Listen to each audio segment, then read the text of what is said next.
Aïcha Ba ci tribune présidentielle. Voilà mu ngi noonu donc suñu candidat nous sommes peut-être avec le futur président de la République du Sénégal en 2024 président Déthié Fall ñu ngi lay nuyu dalal ak jàmm suñu plateau. Merci beaucoup Néné ñoo ngi lay fay bu baax di nuyu téléspectateurs yu D-Média quelle que soit plateforme bi ñu koy seetaanee ci seen télé wala aussi ci YouTube yi wala toutes les plateformes yi existé di nuyu aussi tous les Sénégalais yi nga xam ni ñoo ngi ci biir réew ak bitim réew di am aussi plaisir enfin ñëw ci sa émission parce que c'est que yàgg nga koy bëgg mais c'était pas du tout évident parce que comme ni ma koy waxee rek le plus souvent damay préférer yenn moment yi génn communiquer yeneen yi ma nekk dans la réflexion et le travail sur le terrain mais plaisir la tey jii doon sa invité. En tout cas c'est toujours bien d'être dans la réflexion parce que 2024 dafa nekk tournant bu décisif et tout à l'heure dinañ wax comment justement nga nar a gérer réew mi en 2024 mais avant ñu dugg ci programme mënuñu bañ a wax actualité. L'actualité aujourd'hui est dominée par justement le financement des partis politiques ñu am peut-être ay coow yuñ ci dégg concernant le parti PASTEF député taxaw quand même ci hémicycle yëkkati yenn kàddu par rapport ak financement au parti boobu la di PASTEF lan lañ mën a xaar déjà ci loolu parce que est-ce que c'est normal dans un pays normal que ñu yëkkati yenn kàddu yi et y a rien derrière qui se fait amul dara pour prouver certaines choses de la part de nos autorités bien sûr. Merci beaucoup. D'abord wax li rôle parti politique avant même de revenir ci li nga wax ni léegi je pense que parti politique ci dëkk bu mel ne Sénégal ci grande démocratie surtout ci Afrique bi nga xam ni la démocratie mi ngi en évolution elle n'est pas parfaite elle l'est très peu ci àdduna bi ci yenn réew ay parti politique da ciy contribuer donc pour man lépp loo war a def pour dooleel parti politique yooyu état dafa war am responsabilité ak aussi engagement ci wetu parti politique yooyu pour dooleel leen parce que dañuy contribuer ci formation citoyenne ci militants yi mais aussi ci compatriotes yi de façon générale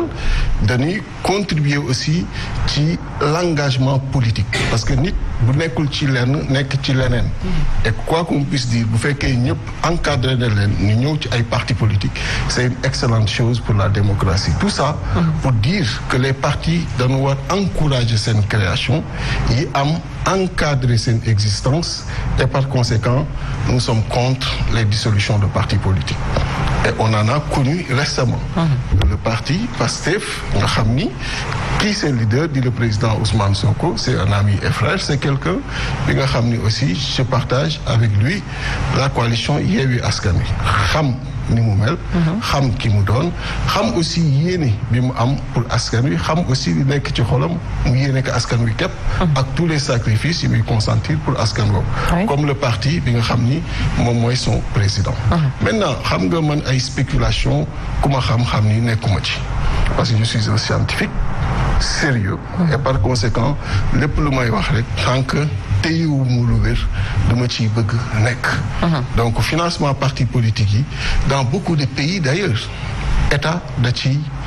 dugal loxoom état da ci jàpp parce que quand même rôle bi ñuy joué la mooy li ma la wax nii tout à l'heure et rôle boobu bu koy parti politique di joué donc état da ciy jàpp d'ailleurs ci sunu dialogue politique bi ñu defoon en 2019 bi nga xam ni yàlla defoon toute la coalition de l'opposition man maa doon le coordonnateur diriger les plénipotentiaires question boobu soulevé woon nañ ko fa pour le financement des partis politiques ba des propositions defoon nañ ko pour wax parti boo waree bénéficier wu ci état ay financement yan critères nga war a remplir et au-delà de ces critères-là yan mooy doon sa obligation aussi mais malheureusement ci yi nga xam ni am na suite am na effet après président jël ko en compte boobu aspect bokk ci moo tax alors c'est ça le problème sur cette question-là nga xam ni kenn taxaw fële wax ka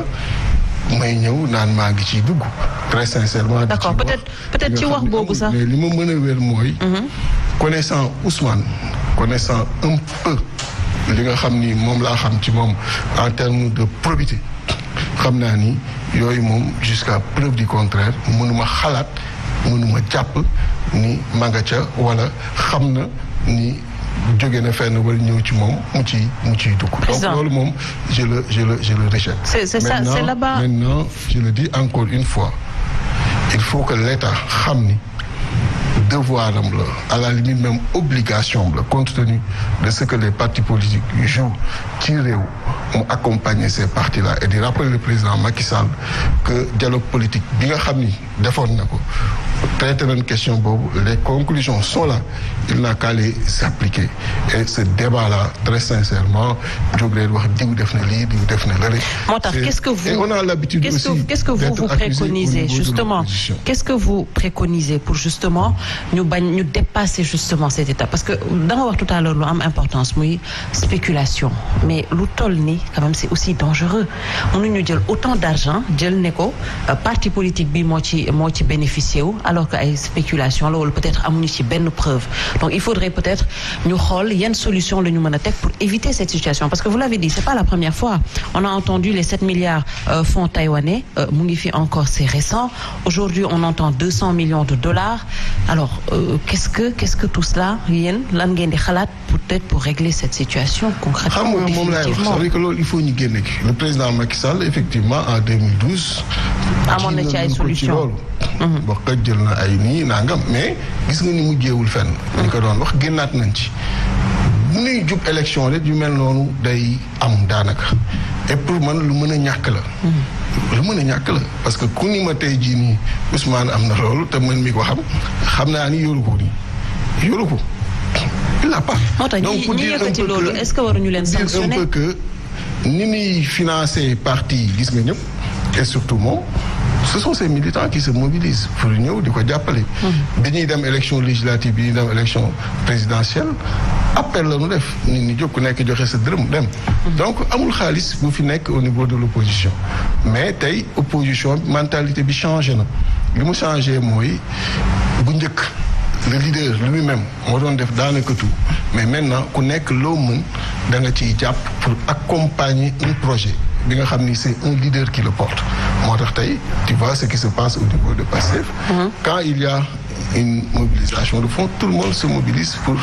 apporter des fonds au niveau du PRP c'est exactement la même chose qui se fait ku nekk la nga am ak nu mu tooy daa ñëw indi pour que mu jëm kanam donc loolu moo fi bees tey mais nag ñi nga xam ni dañoo am beneen habitude bi mënuñu comprendre cette nouvelle démarche mënuñu comprendre cette nouvelle citoyenneté mënuñu comprendre ce nouveau engagement ce nouvel engagement moo tax aussi ñuy wax yenn yi pour man aujourd'hui lii Sénégalais yi di xaar ci ñun ñëpp mooy wax nan la ñuy régler seen problème. D'accord. li ñuy xaar aussi ci ñëpp et surtout ci président de la République Macky Sall mooy fexe ba képp ku bëgg doon candidat en 2024 doon candidat et que ce peuple souverain nga xam ni le dernier mot lui revient et am na expérience d'une alternance am expérience de vote que ce peuple souverain mën a dem en toute tranquillité le 25 février ñu présenter leen tous les candidats ñu wax kan mooy le président de leur choix li ñu bëgg dans les années à venir mu jiite Sénégal lépp li nga xam ni wute na ak loolu képp ku ko fi def rek yaa ngi ci leneen li nga xam ni xaaruñu la ci loolu un président sortant une élection sans le président sortant c'est une première au Sénégal et cette sortie c'est une sortie qui doit être honorée honorable et par conséquent on poser tous les actes qu'il faut pour que loolu mën a am ay actes yooyu mooy génne ci débat boobu actes yooyu mooy fexe une élection inclusive, libre. Très bien. Alors, suñu dernier point actualité, le dernier point avant ñu dugg ci programme. Donc déjà clairement vous ne croyez pas à cette histoire ci financement au parti Pastef, c'est clair. Je ne crois pas. Très bien. Parce que du ma koy spéculer. Loo tegul sama kanam tegoo sama bët te xam un peu difficulté yi ñu nekkee ñun ñëpp ci parti opposition yi. mënoo wax loolu tey jii nii ba ma gëm ko. Alors vous avez parlé da nga wax tout à l'heure waxu élection libre transparente mais surtout inclusive ñëpp bokk ñi war a bokk yëpp bokk on a vu ce qui se passe ak le leader de Pastef Ousmane Sonko peut-être ñu bëri ñu ngi jàpp ne que liñ ko teg yëpp c'est pour écarter un potentiel adversaire wala candidat à l'élection présidentielle 2024 ñu ngi jëmaat ci procès pour son intégration wala réintégration ci liste électorale yi lan nga jàpp déjà wala ban analyse ngay def ci loolu est-ce que vous pensez qu'on peut assister ci 2024 bi à des élections inclusives? Pour moi, je ne désespère pas. Pour moi, il faut impérativement ñu am élection décisive, élection inclusive. Élection inclusive yi tey mooy ñaari voies yi ñuy utiliser pour écarter des candidats ñu éteindre ñaari voies yëpp. La première voie nga xam ni moom la utiliser le président Macky Sall ba 2018 avant l'introduction du parrainage mooy képp ku jóg xool lan la ñuy gis ci yow lan la ñuy seet ci yow comme dossier après fexe ba doo bokk par la voie judiciaire. Avec Karim Wade, Khalifa Sall. Khalifa Ababacar Sall. Deuxième voie bi 2018 la dugg muy le parrainage nga dem wër ci àdduna bi indi say parrain dem au niveau du conseil constitutionnel déposer après ñu def seen vérification ni yow bokkoo on t'écarte. Et problématique de participation yooyu ci président Macky Sall la tàmbalee avant lui lii ñu ma def barki démb vendredi passé mooy déposer ma caution. bépp candidat bu ko daan def rek xam nga ni à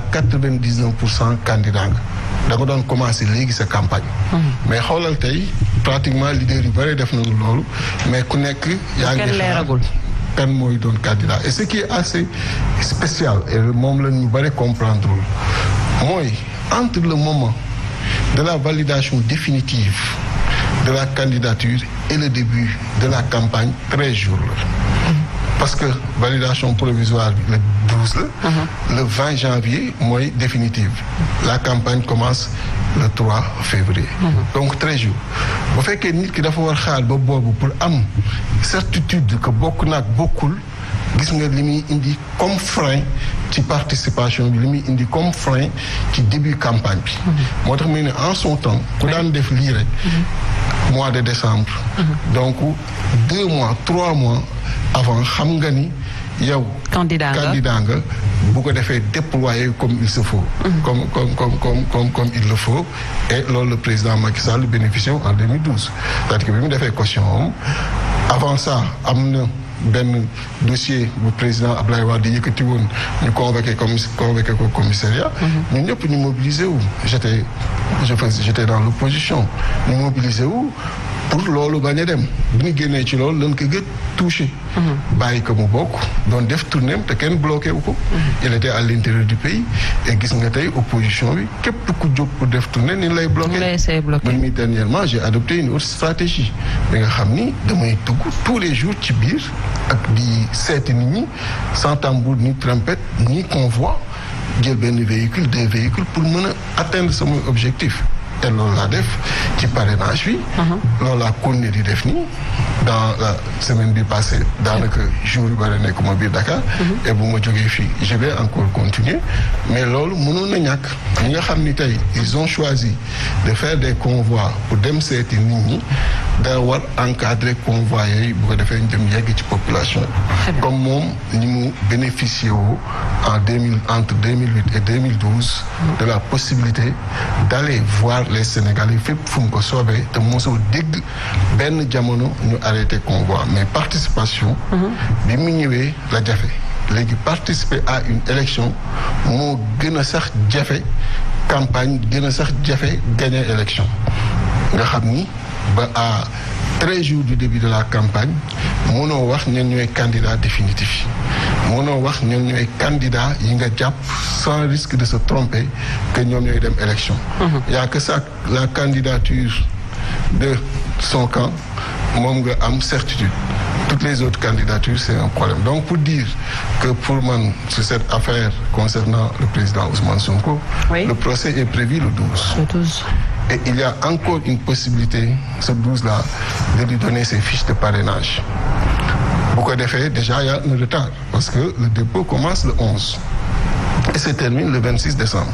c'est-à-dire que même moom bu bëggoon def parrainage citoyen bi tey daanaka heureusement qu'il a les députés d'une autre part. Heureusement qu'il a les députés qui lui permettent jusqu'au dernier jour du dépôt de pouvoir donc dem ñu signal ko mu dem déposer parrainage yu député yi pour dire un peu difficulté mais tey am na possibilité le président de la République Macky Sall laisser ko mu participer ci élection bi à travers aujourd'hui ce qui va se passer le 12 décembre. Vous connaissez en ce moment-là. Mais comment il va faire? Parce qu'il y a aussi la séparation des pouvoirs. Il ne faut pas qu'on l'oublie. Oui, il y a la séparation des pouvoirs. Vous n'y croyez pas? Je suis un républicain. Je ne peux pas dire que je ne crois pas à la séparation des pouvoirs. Mais je connais aussi le président Macky Sall. Khamnani, Boudon, sa volonté réelle pour que le président Ousmane Sonko participe, mais il participer. D'accord. Et alors, vous avez vu le Premier ministre en son temps, en 2019, ce sont des faits. C'était Boun Abdallah Dionne. Avant ñuy dem ci élection yi joxe na le nombre de candidats et ça n'a pas raté. Guddi gi ñu voté avant ñuy def même dépouillement bi ci 40% des bureaux joxe na le chiffre et pourtant il y a la séparation des pouvoirs. Alors, ça veut tout dire ci liñ ci xalaat. sera réel. D'accord. Alors, ci loolu sax la ñuy dugg. On va parler programme maintenant. Ñu jàpp wala nga jàpp ne que le 25 février au soir du 25 février 2024 ñu fal la nga nekk président du Sénégal. Alors, lan mooy nekk sa priorité instant boobu? Yan priorité ngay njëkk dugg wala naka ngay organiser wu justement pour axer sa programme? Ma priorité, c'est le stress social. Le stress social? Le stress social. Bon, dans les courbes de Maslow, on a ce qu'on appelle les besoins physiologiques. C'est le niveau primaire auquel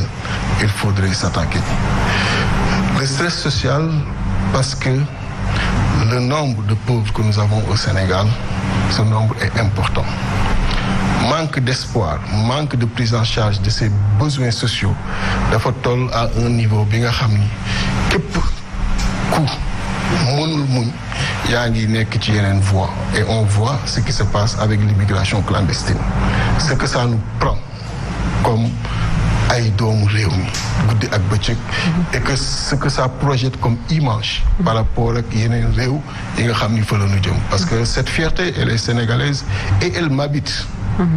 lépp lu nekk ci beneen réew dama bëgg mu nekk ci biir Sénégal parce que xam naa ni mën na nekk mais il faut que ces besoins là ñu régler ko. Sénégalais ñi ci ëpp boo demee toog ak ñoom nga def tournée yi da ngay gis seen horizon d'espoir de challenge dans la journée c'est d'un repas à un autre.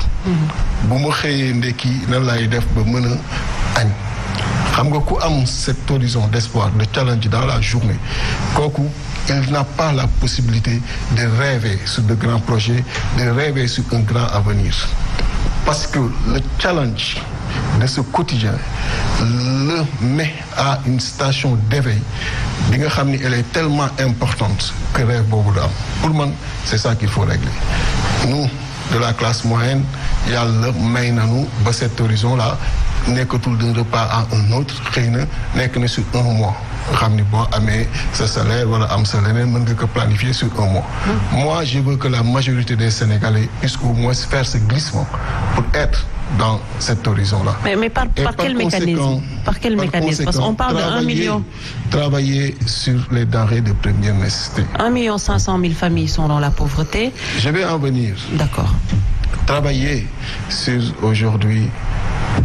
l'agriculture. Vous savez, la facture céréalière est de 300 milliards par an et on est à une importation de 2 millions de tonnes de riz par an. Au moment où, tout le monde le sait, au niveau de la vallée du fleuve Sénégal, nous avons 240 000 hectares disponibles, dont seulement les 80 000 sont emblavés. Au niveau de la vallée de l'Anambé, nous avons 25 000 hectares, dont seulement les 5 000 sont aujourd'hui aménagés. Sur le reste du territoire national, on a beaucoup d'autres hectares. Le dernier rapport de la Banque mondiale parle de 95 000 kilomètres carrés de superficie disponible pour être traduite en terres agricoles sur une superficie de 196 000 kilomètres carrés, presque la moitié, 50%. Alors qu'on n'utilise même pas les 4% de cette superficie-là. Et au lieu de régler cette question au niveau de nos terres disponibles pour avoir tey sunu souveraineté alimentaire mën a am les leviers pour mën a agir sur ces produits dañuy jël produits yooyu di koy importer. Le cultivateur qui est à Pakistan nan ngay mën toogee sa biir palais ni ko dama bëgg wàññi ceeb bi dama bëgg wàññi leneen ak leneen damay xëy wàññi loolu te xamu nan la mbayam yan prix yi nan la ko revenir mais bu fekkee def nga ko fii au niveau du Sénégal nga subventionner une partie di suivre la production bu fekkee ni war nga wàññi xam nga jël levier ngay utiliser pour mën a wàññi donc régler cette question là. Ensuite pourquoi boor boobu parce que quand même ces produits ku xëy yaa ngi koy utiliser et ce qui est assez dommage mooy tey jii nii foofu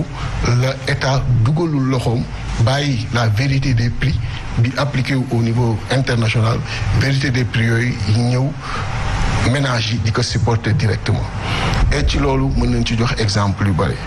quand j'ai parlé de l'agriculture je peux aussi parler de l'éducation. Mais avant même ñu dem ci éducation parlons de l'agriculture parce que vous l'avez dit et je pense que ce programme dafay tourner essentiellement ci agriculture en tout cas pilier la ci sa développement mais agriculture en fait question bu ñuy posé wu c'est qu'il faudrait peut-être un changement de mentalité wala mettre ay jéego yoo xamante ne dina tax population bi am envie retourner à la terre parce qu'aujourd'hui quand on voit l'agriculteur sénégalais ça ne donne pas envie aux jeunes wala keneen ku mu mën ci doon de dem cultiver la terre pour nekk agriculteur alors qu'est-ce que vous préconisez concrètement pour justement susciter l'intérêt ñu mën a dem retourner à la terre béy développer justement l'agriculture. La formation la sensibilisation ak aussi montrer ay exemples loolu rek. bu nu gisul woon nga mel nen comme journaliste ñu nekk école ceci doon am benn yoon envie continuer seen formation pour nekk journaliste n'est-ce pas qu'est-ce que tu as reçu formation aujourd'hui à travers ñi nga génnee ak li ngay véhiculer ñu gis ni nga mel ensuite nga ñëw télé ñëw beneen support boobu wane la nga am benn image bi nga xam ni ñoo ngi koy lire ci yow bu leen di jox envie ñu continuer c'est aussi simple que ça si au niveau de la vallée nous demandons à beaucoup de jeunes ñu ñëw ñu organiser leen créer les camps qu'il faut là-bas amener des formateurs amener ñi nga xam ni ñoo ngi leen di accompagner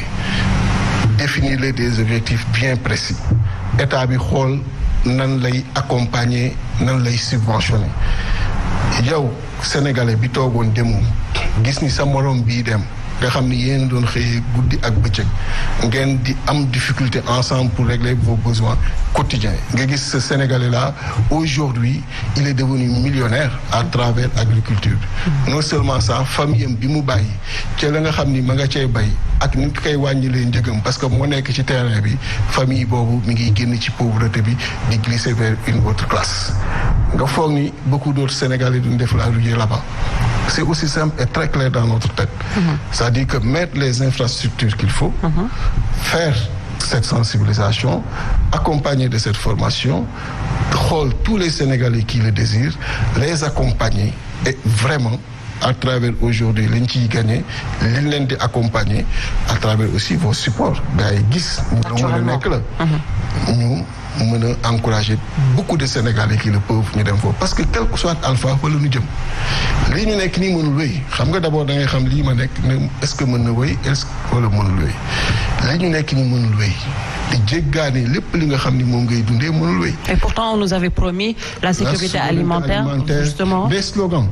xam nga des slogans y en a et le président Macky Sall est champion des slogans quand il finit de parler tu as l'impression même que ta faim aujourd'hui loolu elle prend fin mais après boo demee ci réalisation bi da ngay gis il n'y a pas beaucoup d'effet et moo tax ñun à notre niveau dañ ni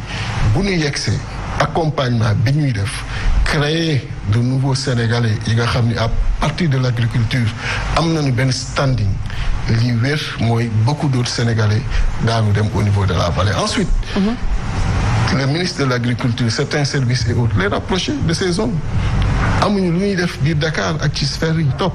Les rapprocher de ces zones ñu xam ni on les a mis à la tête de ces ministères pour des objectifs bien précis. Qui soient proches des cibles des populations. Voilà. Et c'est aussi simple que ça parce que tey boo nekkul tous les jours di ñëw fii di xëy au niveau de la Sen TV di xam li fi xew ainsi de suite mais mënoo coacher l'objectif mënoo coacher les missions à l'intérieur donc c'est aussi simple que ça donc loolu dafa clair suma bopp parce que levier boobu tant que utiliser woo ko pour sa souveraineté alimentaire pour les prix et autres da ngay nekk ci ay difficultés dem ci éducation et il y a d'autres techniques très modernes yi nga xam ni on les a pas utilisées mais c'est dans notre programme mooy ce qu'on appelle les conteneurs femmes nga xam ne en Israël et autres dañ koy utiliser c'est-à-dire que da ngay ñëw tey man ne ne Aïcha je veux tout simplement li ma doon dem ci marché yi di ko jëndi ci yenn produits yi moo koy defaral sama bopp ay salades ainsi de suite accompagné par quelqu'un qui s'y connaît nga am un conteneur dans un espace bi nga xam ni ay étage lay doon et conteneur boobu boo xoolee la surface totale utilisée presque mu doon la surface d'un petit terrain de football. D'accord. boo ko defee tu peux faire certaines productions nga utiliser ko ce sont des techniques nouvelles yi nga xam ni ñii ñoo koy utiliser dans certaines zones et nécessairement il faut ñu dem ci foofu. Et ce que ça nous permet l'agriculture mooy après de faire un glissement sur l'industrialisation. L'industrialisation, pilier important. Parce que réew mënul rester sur le primaire sans aller ci secondaire bi. Et primaire aujourd'hui Sénégalais yu bare ñoo nga fa mais sa contribution sur le PIB dafa faible. Boo demee tertiaire Sénégalais yu bare ñoo nga fa mais ce ne sont pas les patrons ce sont les employés ce ne sont pas les employeurs mooy les multinationales et autres. Différemment de certains pays nga xam ne ces multinationales dafa nekk entre les mains de leurs compatriotes nous nos multinationales xam nga nekkul suñu loxo. boo demee lu mel na Maroc Africa pour aujourd'hui tout ce qui est le pétrole et l'énergie ce sont des Marocains. Maroc Télécom la même chose boo demee Mergent que tu connais la grande surface la même chose. Ce sont des Marocains nga dem Attijari ak tous les démembrements ci banques yi ce sont des Marocains mais fii lan ngay jël ci tertiaire bi comme grande compagnie nga gis que entre les mains des Sénégalais il y en a presque pas même les marchés publics yi nga xam ni tey jii nii boo dee xool en son temps am na yenn champion illustré wu surtout sur les infrastructures routières pour mën a liggéey boo dee xool génne na leen ci et ce sont d'autres qui prennent ça en charge effectivement il ne s'agit pas de les sortir tous mais il s'agit de faire aussi de la place à nos compatriotes pour que li ñuy liggéey mën a des biir Sénégal et même par rapport à ça contribuer aussi justement, à créer d'autres et même par rapport à ça je pense que je vous avais entendu dire et loolu également dama ko déggoon parce que j'ai suivi un public reportage du DG de l'ANAT Mamadou Djigo qui a quand même soutenu que agriculture comme on le sait pilier la war a nekk et même sur les grandes surfaces et je vous ai entendu dire ça que sur les grandes surfaces lépp lu fa war a nekk ça devrait être ay locaux ñoo koy defar présenter ko ci grandes surfaces et ça passe par l'agriculture mais également par l'industrialisation ci rayon yi ñuy gis. bi sunu cadre yi def programme dama ni leen pour l'industrialisation c'est pas compliqué dugg leen ci n'importe quelle grande surface ngeen xool les produits yi nekk ci rayon yi ngeen ni au moins les 80% fii lañ ko war defaree loolu xam nga ce n'est pas compliqué et pour man foofu la ñu war a yegg avec l'industrialisation je le disais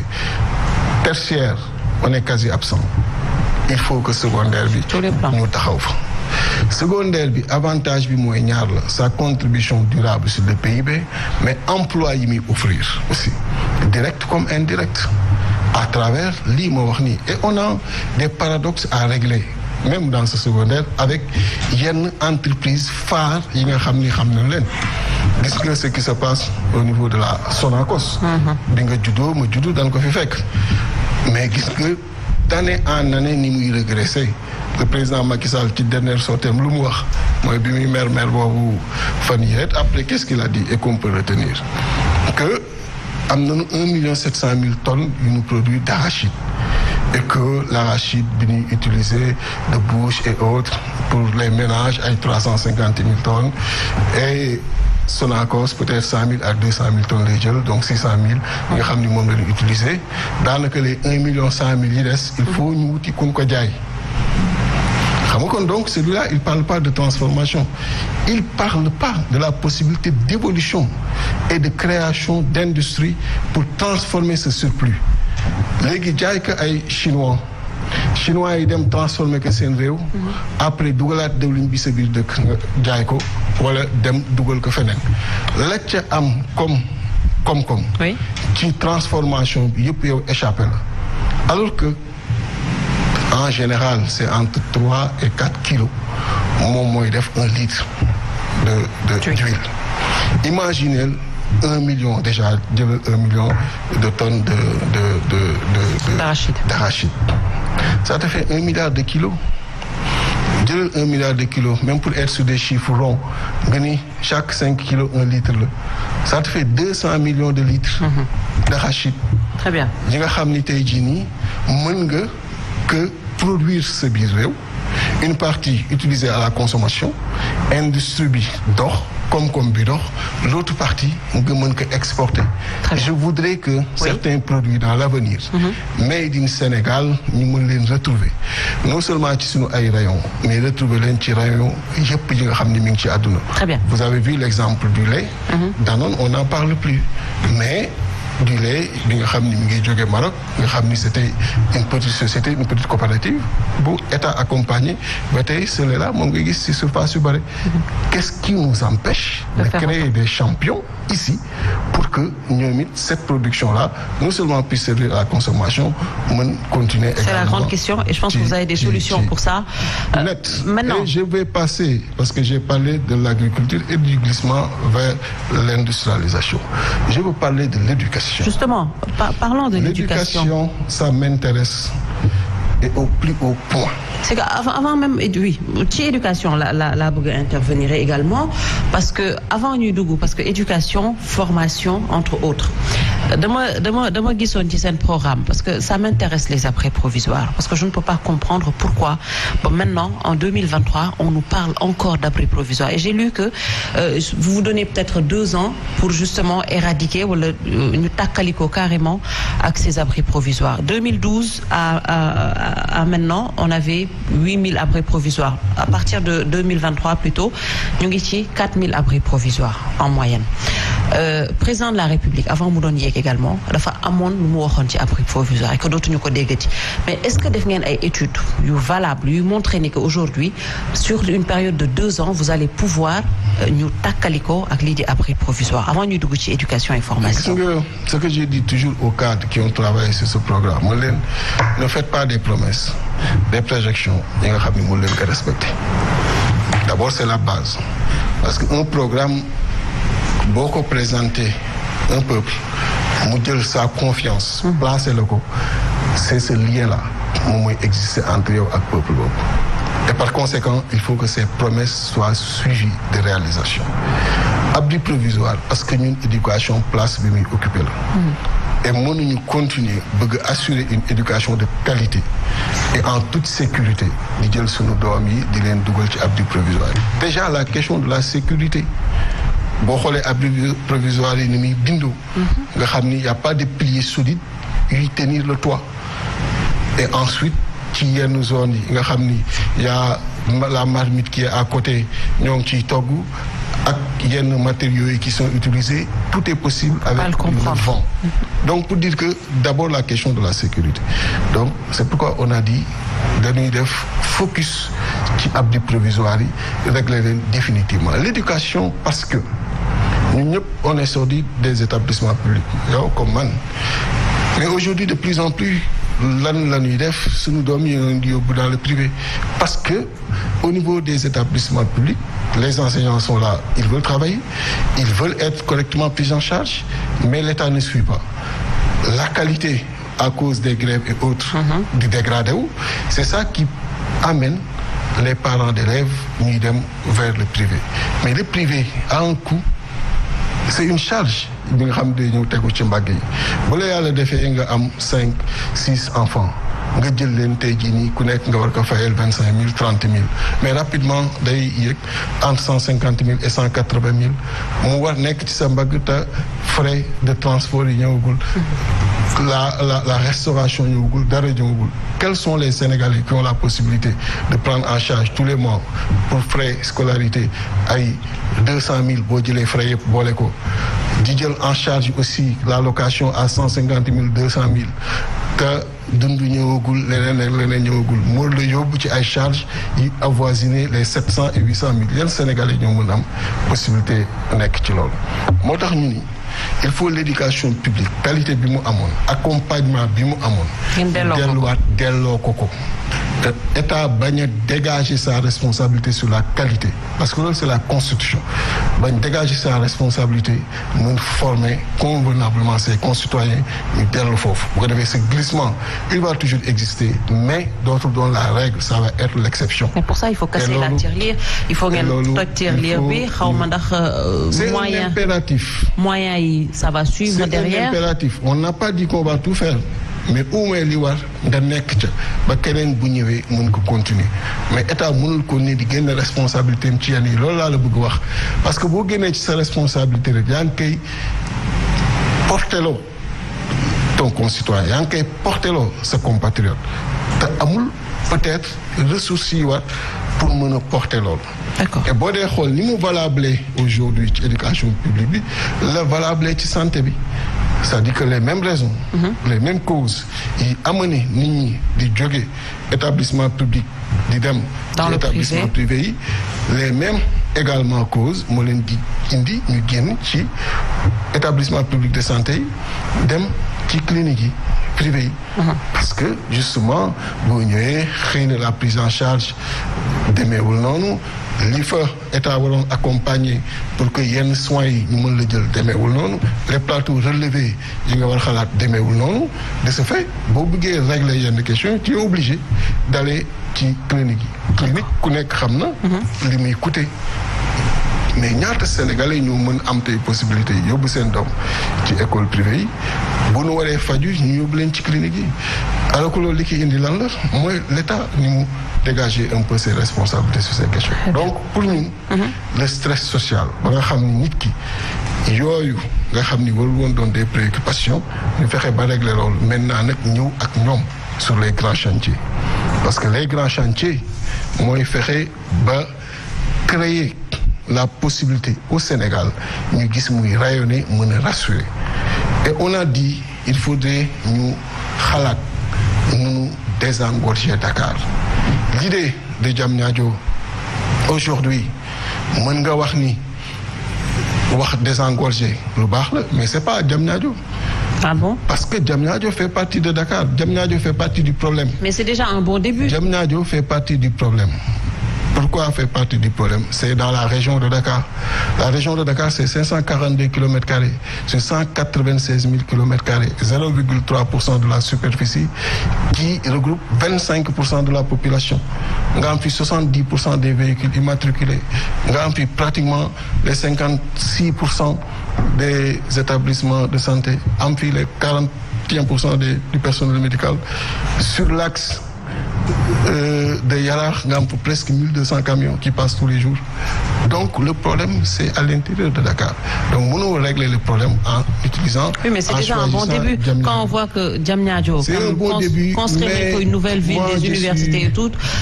pousser les populations à se déplacer vers Diamniadio. Moi je suis plus perfectionniste que les bonnes idées. D'accord. Moi vous pensez à quoi? les rapports que j'ai avec les problèmes c'est de les résoudre. Très bien. Je suis scientifique et mathématicien. Un problème, on les résout. Mais donc, comment faire? Comment faire pour ouvrir Dakar sur le reste du pays?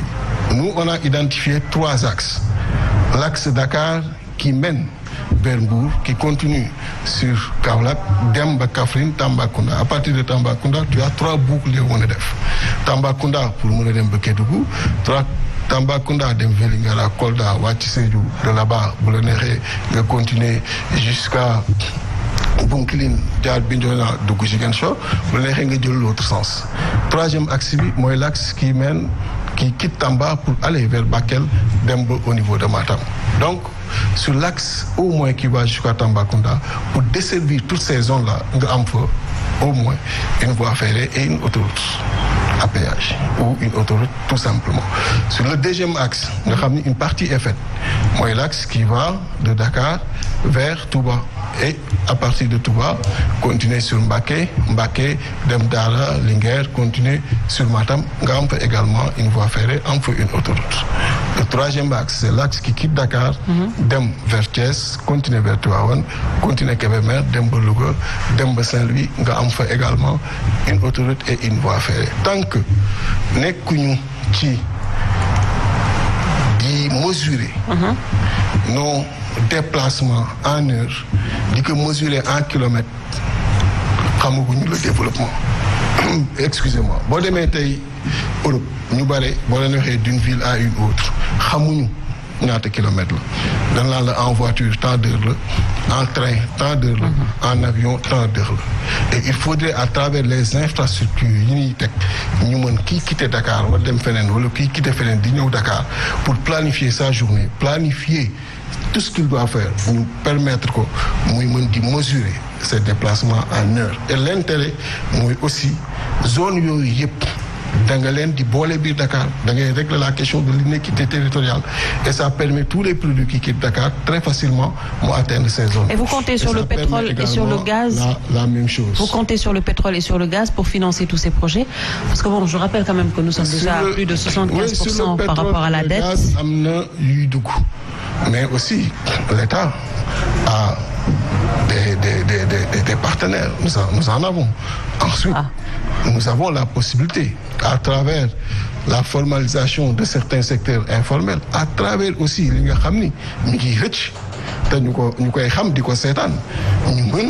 moyens de financer ce qu'on est en train de dire là. Et lolo pour toucher un peu la mauvaise gouvernance et revenir sur la bonne gouvernance. Parce que quand même, l'État,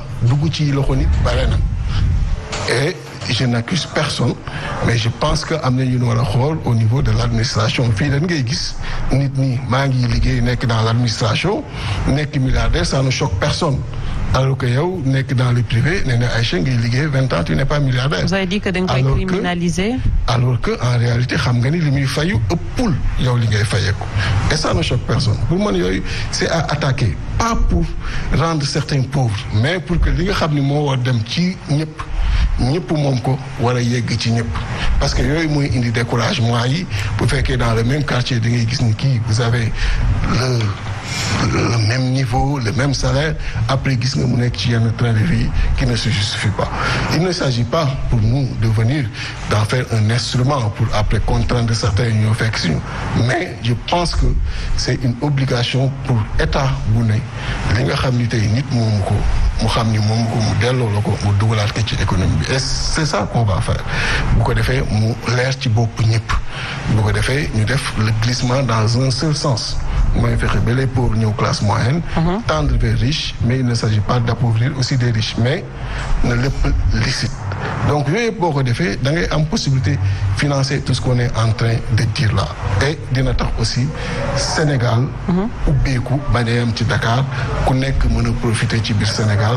et gis nga rek autorité yi ñu jot a def zone yi mu yegg ni mu viabiliser yenn zone yi nga xam ne tey jii traversé na leen ak espoir bi mu jox zone yooyu. Très bien. Et tout ça ñu ngi ko tënk ci le Sénégal bon à vivre et beneen bi di le Sénégal beau à voir parce que suñu programme loolu la tudd le Sénégal bon à vivre et beau à voir. Le beau à voir c'est tout ce qui est architecture urbaine, cadre de vie et autres parce que sama déplacement yi may def yëpp biir Europe, États-Unis et ailleurs c'est pas pour le tourisme, ça ne m'intéresse pas. C'est pour étudier li ñu fay def. xool leen fay def. mën ko def fii. Yàlla may nañu expertise bi may nañu aussi nit ñi nga xam ne tey jii nii mën nañu ko def ko biir Sénégal bu ñu yàlla joxee réew mi bëgg naa. li ma gis boor yooyu dañu mën a def yëpp mais lépp li nga xam ni tey dañu rapproché ci boor yooyu ñu def ko. Vous allez changer le visage du Sénégal. boo demee fii ñëpp naan Times Square et autres c'est quoi benn avenue avec des panneaux publicitaires énormes géants yi nga xam ni tous les ans pourtant day réunir beaucoup de touristes yi di ko visiter mais qu'est-ce qui nous empêcherait là lépp nag waxtaan lay doon ak avant muy doon une loi jël la VDN gis nga ni muy jubee ni muy jëlee une bonne partie ñi nga xam ni ñëpp seen kër yi dafa joxe sur la VDN y a une manière de construire y a aussi des couleurs à utiliser et ainsi de suite jël grand axe yëpp à Dakar comme dans certaines villes trouver des codes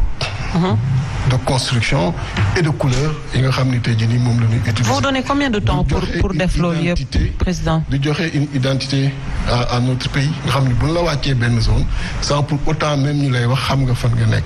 temps bi ma koy jox mooy sur les 10 ans. D'accord. bu ma yàlla joxee réew mi 2 mandats de 5 ans 5 ans pour avancer et amorcer tout ce que je suis en train de dire et 5 ans yi nga xam ni moo ci des pour les finir bàyyi keneen ñëw continuer et je te dis c'est possible et je te le dis ici bu ñu yàlla joxee réew mi c'est exactement ce que nous allons faire parce que du ñu ki nga xam ni day ñëw di promettre dem. Les ressources naturelles maintenant mën nga visiter sunu parcours. daa comprendre que vraiment yi ñuy wax dañ ko aussi def. Sur les ressources naturelles, le pétrole, le gaz. Le pétrole et le gaz. Naka la nar a impacté suñu vie en 2024. D'abord dama demandé woon en 2018 boobu maa ngi député on audite sur tous les pétroles gaziers et pétroliers surtout les projets gaziers et pétroliers yi nga xam ni tey jii nii moo am Sénégal. mais mu ko demandé à l'Assemblée nationale pour ñu ubbi une commission d'enquête parlementaire existé wul. mais tey à part lii le président Macky Sall li di wax à part li nga xam ni les membres de son gouvernement moom la ñuy wax ban Sénégalais moo la mën wax avec certitude li nga xam ni moo ci am mais gestion boobu dafa transparente war nañu mën xam exactement lan la ci état dugal xam exactement lan moo ci génn. am na des chiffres qu'ils ont avancés mais ku nekk yaa ngi koy jël avec pincette xam aussi sur combien d'années lay dem ak lan lay jural réew mi ces ressources là mais il faut que mu doon des ressources yi nga xam ne ñu ngi koy utiliser day leer ci bopp sénégalais bu ne et loolu c'est le premier pas pour établir cette confiance donc l'audit waxuñu dañuy encore une fois génn ñii dugal ñii mais règle de gestion la yow fu ñu la dénk balaa ngay tàmbali dara daa xam noo ko fekkee ñi la dénk aussi xam lan nga fa fekk loolu lay doon. donc auditer peut-être casser yenn contrat yoo xamante ne c'est pas avantageux pour Sénégal. c'est pas le but mais si l'audit montre effectivement qu'on peut avoir mieux que ça day aboutir vers ça mais jóguñu pour loolu. mais bu ko audit bi wane. ni fii joxee nañ ko nii alors que bu ñu ko joxee woon neneen ci lay ëppee njariñ askan wi mais loolu da nga koy def parce que askan bi moo nu ñor ah ce ne sont pas les intérêts des autres askan wi moo nu ñor. ak risque bu mu mën ci am amul risque ku nekk ci yoonu askan wi. suñu sceller ay contrats je pense qu'il y a des clauses yoo xamante ne peut-être pour les rompre. mais on ne va pas duñ def du n'importe quoi. attention duñ def du n'importe quoi même s'il y a des clauses et autres. ñëwuñu pour wax on est dans un état de droit ku nekk am nga aussi sa ay protection am nga lépp li nga xam ne la loi est là entre nous. mais quand même ressources yooyu du sama ressource du sa ressource sénégalais yi la. du ma ci gis li nga xam ni tey jii nii jaaduwul ma naan dama ciy gëmmu bët parce que bëgguma jël risque ku bëgg jël risque doo jiite réew ku amul fit doo jiite réew. ku bañul ñu lay ŋàññi ku bañul di jàkkaarloog yenn puissance yi pour sa réew jarul ngay laaj réew et yooyu amul ku ma ci mën xoqatal existé wu dans le monde yàlla bind ko ce que je dois faire pour le pays là bu ko demander je le fais c'est aussi simple que ça. Très bien. Et loolu ku nekk ci contresens wala nekk ci leen na nga ko xam gis na ko tey. La réforme des institutions parce que moo tax ñu nekk ci politique. ci institutions yi. La réforme des institutions je disais la fois passée que mënuma toog fii naan on a de mauvaises institutions kooku mooy vraiment wax ni lii nit ñi xalaat li fi nit ñi def boobu ba tey baaxul. mais il y a des améliorations à faire. La séparation des pouvoirs donne une réalité et am na jonction yu am yi nga xam ni on a dit que ñun bu ñu ñëwee daanu fexe ba génne loolu pour que séparation des pouvoirs boobu mën a am ensuite bu ñu ñëwee ci tey jii nii li nga xam ni moo nekk di ñu sonnal tous les jours à travers tey jii la démocratie, les libertés, ñu ngi koy salfaañe jour et nuit. Dans nos propositions, on a parlé également du juge des libertés. Parce que gis nga l'emprisonnement dafa doon aujourd'hui la règle générale alors que dafa doon l'exception. Et ce qui l'amène mooy un procureur bi nga xam ni nommé nga ko mu ñëw képp kun ko indil obligatoirement mu yóbbu ko mandat de dépôt. Et avant cela n'existait pas. Avant da nga daan ñëw moi on m'a arrêté à plusieurs reprises mais commissariat ngay yem. mais sauf que là après ñu bàyyi la nga génn mais systématiquement il y a des mandats de dépôt nous on a dit on met un juge des libertés. Sauf que là également l'État du Sénégal est en train ñu ngi dem dans ce sens. Il y a eu le bracelet électronique qui pourra également statuer. Et même ci réforme yi juge des libertés boobu noonu je pense maintenant, que c'est pour toujours le bracelet électronique en cours pour ñu koy étudier. Pour le bracelet électronique yooyu am na et ça existe dans d'autres pays mais tant que réglé wuñu délié wuñu aujourd'hui la perception la sanction politique nga xam ni kenn koy décider parce que tu es mon opposant ni ngay waxee neexuma ni ngay doxalee neexuma tant que délié wuñu loolu de yow li nga def réellement du dem c'est pas après nan lañ koy exécuter mooy problème bi mais délier loolu ba nga xam ni aussi yow en tant que politique parce que da nga nekk pouvoir yor jumtuwaay yi gis kii neexula daa def lu la neex ci moom fexe d'abord loolu nu ko régler moo tax ñu def cette proposition là et beaucoup d'autres propositions concernant les libertés concernant la démocratie mais les institutions comme ni ma koy waxee le plus souvent du architecture bi mooy problème bi mais fexe ba ña fay ne rapport bi ñuy am ak loi yi rapport bi ñuy am ak règlement bi rapport bi ñuy am ak pouvoir bi leen institution bi jox mu doon des rapports yi nga xam ni duñ ko utiliser contre le peuple duñ ko utiliser contre les populations mu doon des rapports yi nga xam daanu seet tout le temps même bu fekkee ni dafa nar metti ci nit ki au-delà même ou même avant périmètre bi leen définiral ñoom ñu définiral seen bopp benn périmètre bu dul traverser parce que un président de la République quoi qu'on puisse dire moom war a njëkk définiral boppam périmètre xool lii même bu fekkee loi bi jox na ma ko mais pour taaral sama réew pour taaral sama démocratie du ma ko def. Très bien. mais tey jii nii loolu mooy la difficulté pour dire quand même que les institutions on en a mais nanu ñaan yàlla am li nga xam ne aussi bu ñu fa yegsee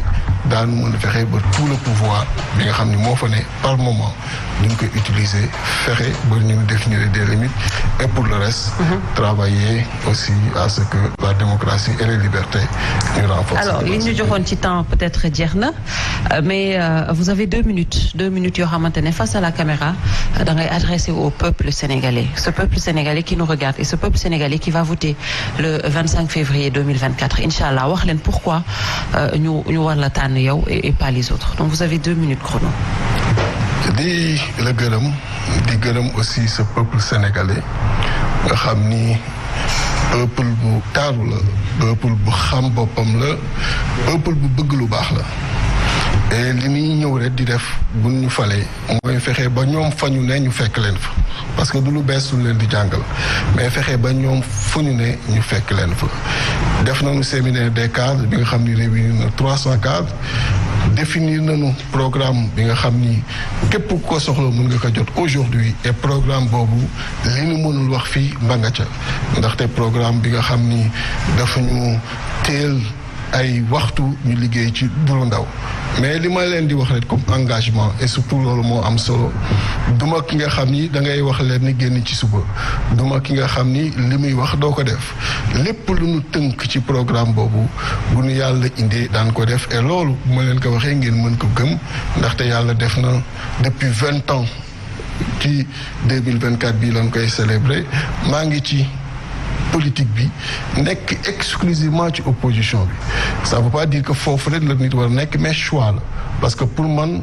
nekk ci politique c'est pas nécessairement dem ci ay privilèges dem ci pouvoir mais say convictions mën nga ko défendre ci boor boo ne moo tax à chaque fois bi nga xamee ni am naa opportunité def leneen je suis resté dans l'opposition foofu la choisir pour aujourd'hui exercer fa sama engagement kon boo leen ma falee en 2024 ne leen wér ni engagement boobu la ñuy poursuivre demander nag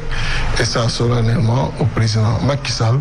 de tout faire pour que ñu am des élections inclusives libérer le président Ousmane Sonko mu ngi ñu bokk Sénégalais yi mën a tànn ki nga xam ni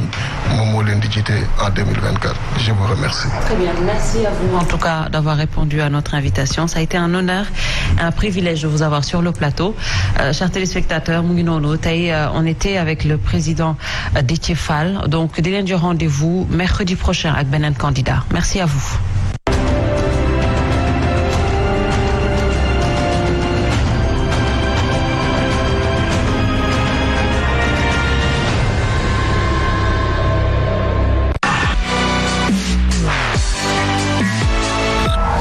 Sen TV,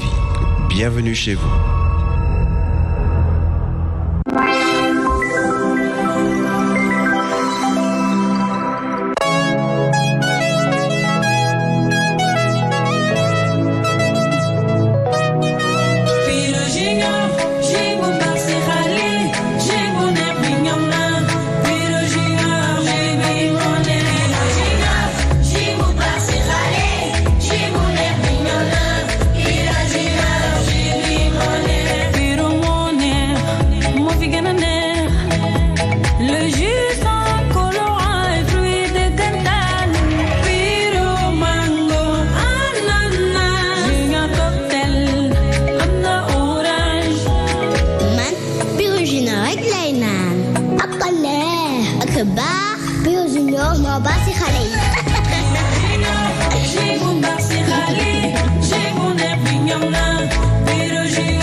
Êtes-vous prêts?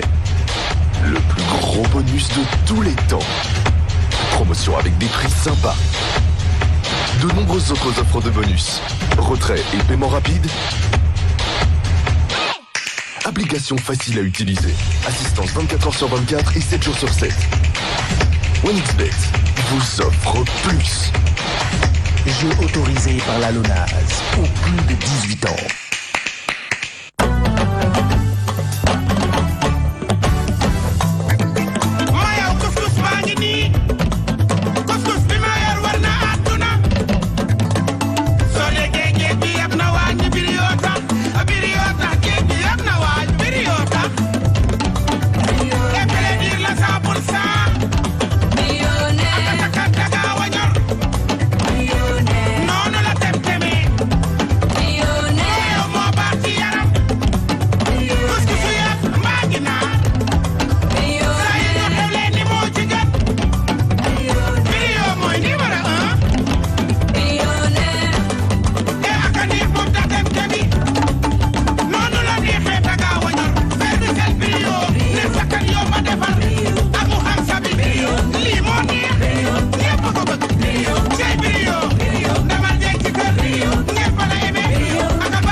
Just be the soo bëggee nekk naanal Pantene yokkal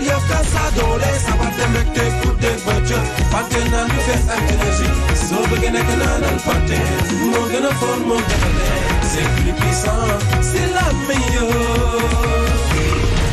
Pantene gën a fort gën a neex à 400 francs CFA.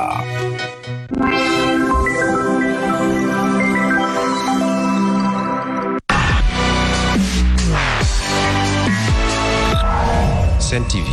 bienvenue chez vous.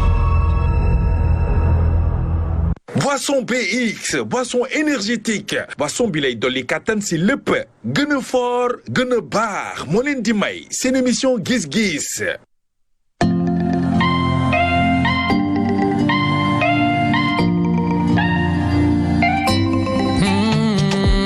BX dafa ànd ak énergie yokku doole yokku jawarte bés bu nekk ngay naan di ko enjoy. Morom dëgg dëgg daa gën a wóor am na jafka te gën moo gën a fort. BX am ak énergie. BX énergie. BX énergie. BX énergie. Oh BX énergie. saa yoo bëggee yokku doole góor ak jigéen ñëpp koy naan am na jafka te gën a wóor gën a fort te gën leen a baax. man BX rek lay topp. moo gën a baax moo gën a fort. BX moo ma gën a leneen ak leneen doo tayal te doo nelaw ca warte bëccëg guddi gi kàttan BX énergie BX